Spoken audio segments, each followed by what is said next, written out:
పవన్ కళ్యాణ్ గారు గత రాత్రి రిపబ్లిక్ ప్రీ రిలీజ్ ఈవెంట్లో ఏపీ ప్రభుత్వానికి వ్యతిరేకంగా చేసిన కమెంట్స్ సినీ రాజకీయ వర్గాల్లో సెన్సేషన్గా మారిపోయాయి.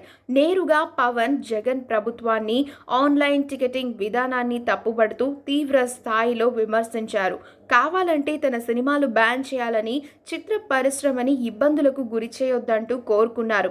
వైసీపీకి మద్దతు తెలుపుతున్న మోహన్ బాబు లాంటి వారు చిత్ర పరిశ్రమకు కష్టం వచ్చినప్పుడు ఏం చేస్తున్నారని ప్రశ్నించారు.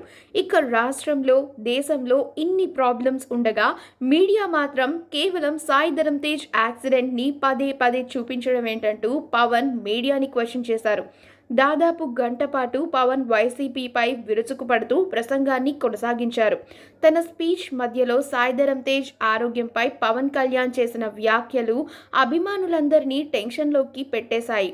అమాయకుడు సాయి ధరమ్ తేజ్ తన కర్మ కొద్దీ ప్రమాదానికి గురయ్యాడు, ఇంకా కళ్ళు కూడా తెరవలేదు, కోమాలోనే ఉన్నాడంటూ పవన్ అభిమానుల్లో ఆందోళన కలిగించే వ్యాఖ్యలు చేశారు.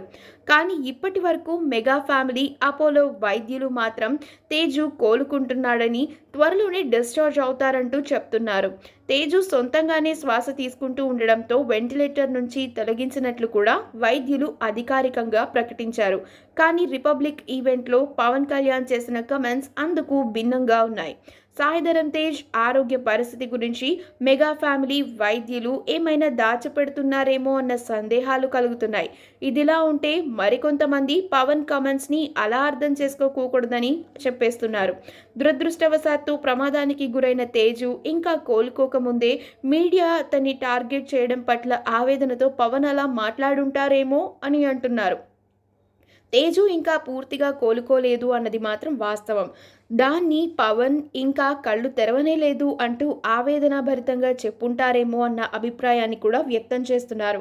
ఏదేమైనప్పటికీ పవన్ కళ్యాణ్ గారు తేజు హెల్త్పై చేసిన వ్యాఖ్యలు అభిమానులను కంగారు పెట్టేస్తున్నాయి. ఈ వీడియో కనుక మీకు నచ్చినట్లయితే మీ అభిప్రాయాన్ని కమెంట్స్ ద్వారా మాకు తెలియజేయండి. మా ఛానల్ని సబ్స్క్రైబ్ చేయడం మర్చిపోకండి.